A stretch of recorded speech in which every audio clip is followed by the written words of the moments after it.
joogna ducayo salaano xog iyo difaacba la joogna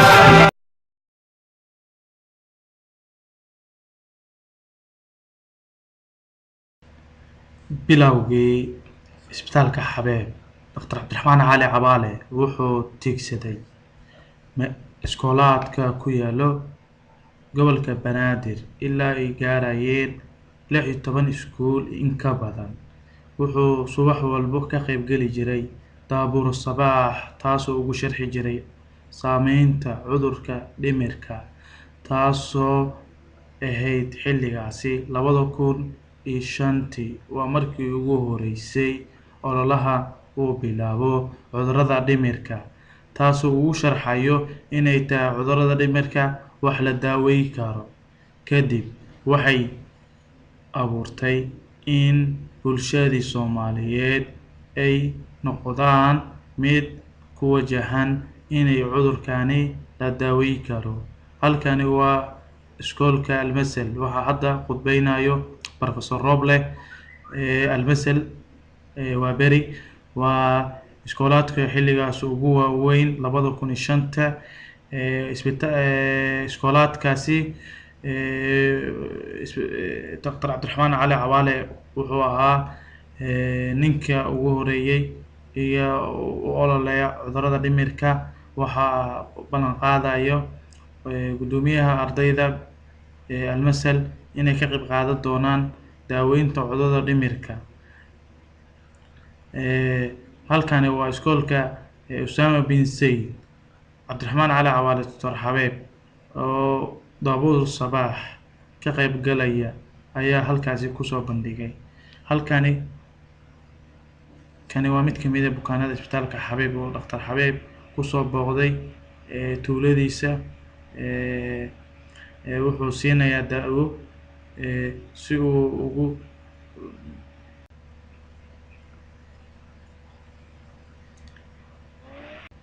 Doolay Xasaney waa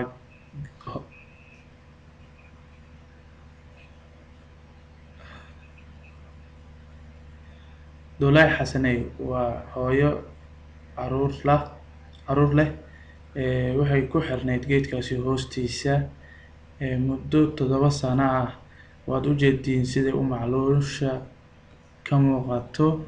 Dr. Cabdiraxmaan Cali Cabaale ayaa booqday Cilmacaan gobolka Shabeellaha Dhexe kadib markii lagu soo wargeliyay Doolay Xasaney inay muddo 7 sano ku xiran tahay. kadib baaritaan iyo xog kala qaadasho kadib waxaa Dr. Cabdiraxmaan Cali Cabaale uu siinayaa daawadii wuxuuna u sharxayaa sida qababka loo qaadanayo daawada. wuxuu u tilmaamayaa qaab practical ah gacanta ayuu ka saarayaa ninkii qabay daawada Doolay daawo muddo kadib waxaan rajeyneynaa inay caafimaado. waan arkaynaa qaabkay u caafimaadi doonto Doolay Xasaney. bukaanada qaba xanuunada dhimirka ku dacdareysan Soomaaliya maahan oo keliya inay la dayax yeelo laakiin xuquuqdoodii dad ahaan ayaa meeshaasi ku lunto. waad arkaysaa Doolay waxay wareysanayaan dadkii deegaanka. waa markani booqashadii labaad Dr. Cabdiraxmaan Cali Cabaale oo ku booqanayaan Doolay Xasaney. waa kaasaa gurigeedii ayay ka soo baxaysaa awal lugta ayay ka silsiladeysneyd. waa marka iyo markii horeba way kala aragti duwan yihiin. Dr. Cabdiraxmaan Cali isagoo sii wada ololihiisa oo ah inuu fariinta u gudbiyo bulshadiisa ayaa wuxuu isticmaali jiray inuu tago iskoolaadka iyo idaacadahaba sidoo fariintiisa ugu galo. xilligan waa xilligii ay jiri jirtay idaacadda Quraanka Kariimka wuxuu laga fuliyay barnaamij loogu magac daro ka furxa xariga walaalkaaga dhimirka la waxaa soo wacday mid ka mid a dhegeystayaashii lagu magacaabo Shamso Sheekh Maxamed. waxay weydiinaysaa sidee baa qofka dhimirka qaba jiran sidee baa silsilada loogu furaa ayay dhakhtarkii weydiiyey. waxayna ku jawaabtay si loogu qaabkii loogu talagalay. waxay leedahay waan tixgelinayaa qofka qaba xuquuqdiisa, waan tixgelinayaa aragtidiisa. bulshadana waxaa ugu baaqayaa inaysan dhagax yeelin, caruurtana laga celiya, lana xirxirin. taasi waxay keentay kadib dadaal fara badan. Dr. Cabdiraxmaan Cali Cawaale wuxuu keenay inuu casharada ka bixiyo idaacadaha, wuxuuna keenay in laga furo dadka qaba cudurrada dhimirka silsiladaha xal ma ahan. waxay sii keenaysaa inay kusii fogaato cudurka dhimirka bukaanada qabo. waa u aragtaan tuulo walbo baacad ayuu ka galayaa dadka qaba cudurrada tuulooyinkaas ugu booqanayo Dr. Cabdiraxmaan Cali Cawaale, Dr. Xabeeb asaga iyo tiimkiisa. bulshada way soo dhaweeyeen, waxay kala warqaadanayaan mid ka mid ah eheladii ku sugan halkaasi. kadib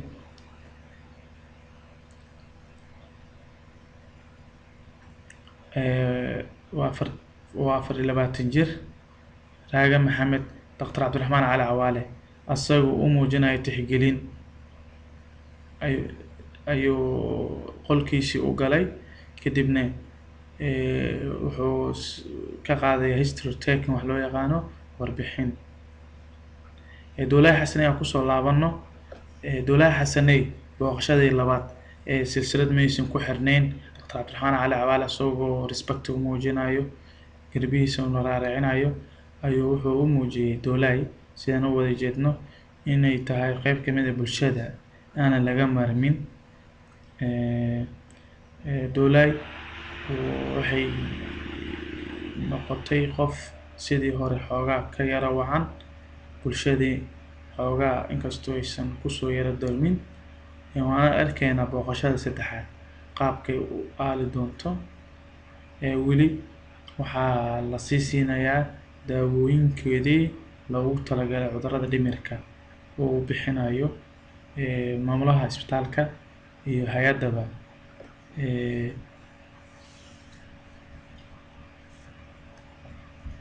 ummaddiis gargaarta Allah baa u gargaaro.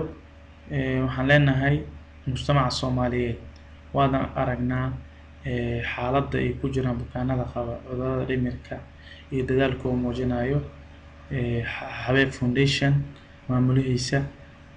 weli waxaan wadnaa dadaalkaasi, daawooyinkii iyo weli aan nagala gacan siinin ayaan bulshadeena jirto inaan meelo fara badan u galgalno, inkastoo aanan jirin hay-ad si toos ah isbitaalka Xabeeb u gacan siiso, laakiin WHO ayaa naga gacan sii jirtay daawooyinkan. halkani waa booqashadii saddexaad. Dowlahay waa booqashadii saddexaad ay ku imaadaan isbitaalka Dr. Xabeeb ugu imaado. waa taasaa waa iyadii oo xaawadeedii guranayso. Dowlahay waa mid ka mid ah dadka ka caafimaaday cudurrada dhimirka. waa gurigeedii ayay maamulanaysaa. Dowlahay cashadii ayay dabka saaratay.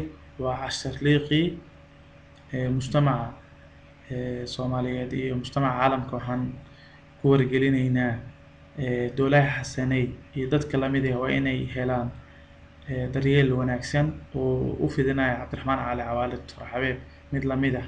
haddii la iskaashado wax badan baa la qaban karaa.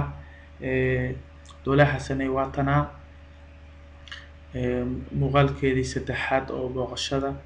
Dr. Cabdiraxmaan Cali waa loo mahad celinayaa sidii ay u caafimaaday, u gacan qaadayaa sida u muujiyo respect tixgelin.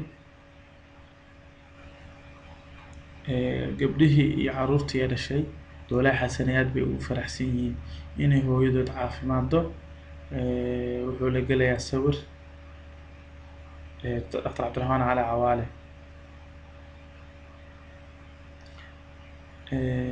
Waxay u hadiyeysay ari caysaan yar. Dhakhtarkana aad ayuu ugu faraxsan yahay arigii loo hadiyeeyey. Masha Allah. Dadka miyi iyo magaalaba dadka cudurka qaba way ku dacdaysan yihiin ka waran farxadda ay muujinayso. Dowlaha Xasani Rabbi ayay u mahadcelinaysaa caafimaadkii siiyey. Ilaah baa ku mahadcelinayaa leedahay haddii ummaddaani hesho dad wanaagsan iyo dad u shaqeeyo, dad fara badan ayaa caafimaadi doona insha Allah. Dr. Cabdiraxmaan Cali Cawaale wuxuu kala qayb galaa aroos oo gambale shimbir lagu dheelaayo. Waa taasaa isagoo traditional culture of dancing sameynayo oo gambale shimbir dheelaayo. Masha Allah. Waa la soo gootiyey. Halkani waa mar kale. Halkani waa tuulo ka mid ah tuulooyinka Soomaaliya. Waxaad aragtaan nin geed ku hoos xiran. Waxaa la dhahaa Cabdinuur muddo dheer ilaa iyo 9 sano ayuu geedkaasi ku xiran yahay. Waa marxalad aad u daran.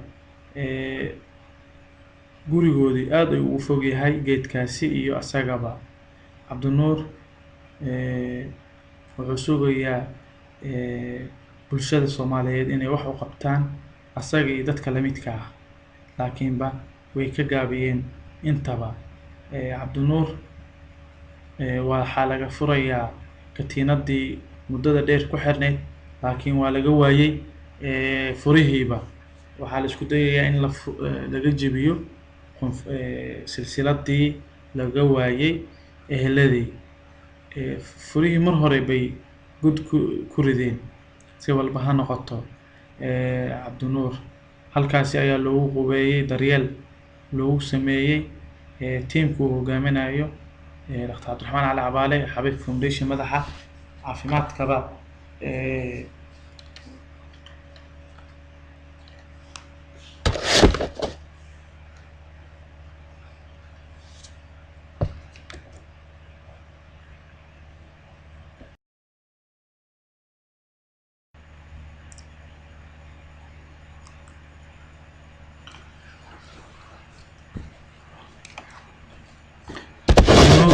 Tiimkii way soo wadeen. Waxay u soo wadaan gurigiisii ka yara fogaa ama masaafada dheer ugu jiray.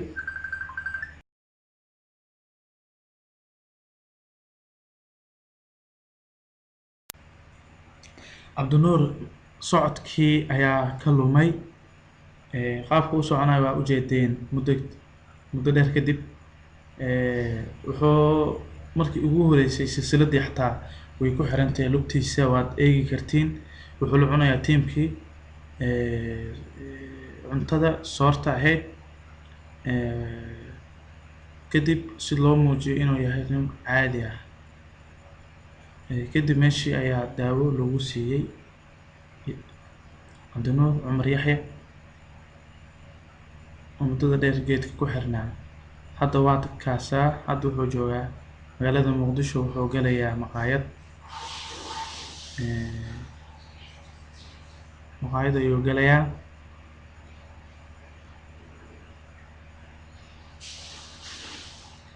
Waa kaasaa labada qof oo kala duwan. Maqaayadii waxa uu dalbanayaa asagoo caadi ah. Waa kaasaa ninkii loo qubeynayay oo ahaa Cabdinuur. Haddana waa kaasaa asagoo maqaayadii fadhiyo.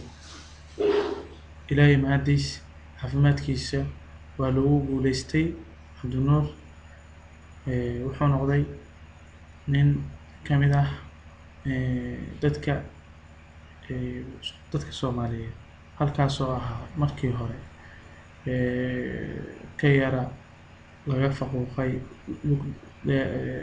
katiinad lagu xiray. Waa kaasaa isagoo muddo 6 bilood kadib, waa ninkaas oo maqaayadda galayo oo badarka cunayo. Awal afka loo gelgeli jiray cuntada, haddana waa kaas ninka gacantiisa ayuu wax ku cunaya.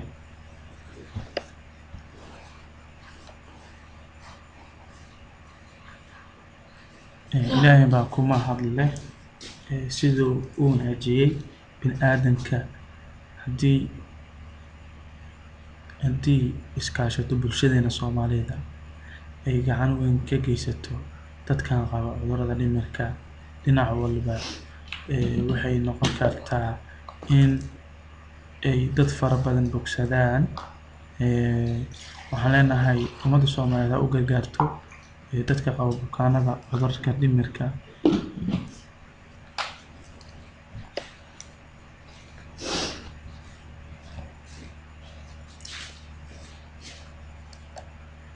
Kala wacan muuqaalada Cabdinuur maanta iyo shalay, kala wacan daraad soo weeka maantana siduu yahay, kala wacan caafimaadka shalay, caafimaadka maanta.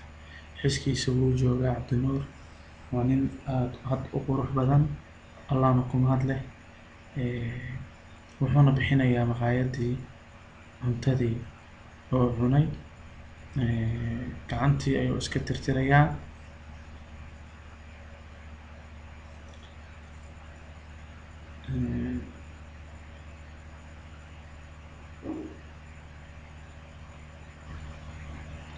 Allah mahadle.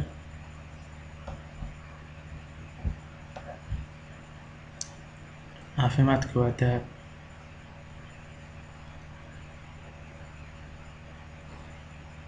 Hadda wuxuu soo bixinayaa lacagtiisa, wuu tirinayaa, kadibna wuxuu sii doonaa kaashiyeerka maqaayadda.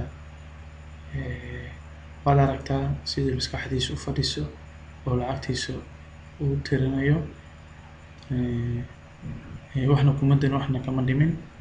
Ninka kaashiyeerka ahaa lacagtii ayuu tirinayaa sidii inay saxsan tahay in kale. Istakiinkii ayaa la siinayaa Cabdinuur. Xabiib Foundation waxay soo dib ugu celisay deegaankii uu kasoo jeeda Cabdinuur. Waa kaasaa tuuladii uu deganaa. Wuxuu salaamayaa asxaabtiisa hore. Hadda reerkiisii, xaaskiisii iyo walaalihiisa gogol ayaa loo dhigay mudulkiisa. Kadib wuxuu falayaa beertiisa si uu u goosto dalagiisa oo kasoo bixi doonto. Awal wuxuu ahaa nin beeraley ah. Cabdinuur weli dhaqankiisa muusan hilmaamin. Kadib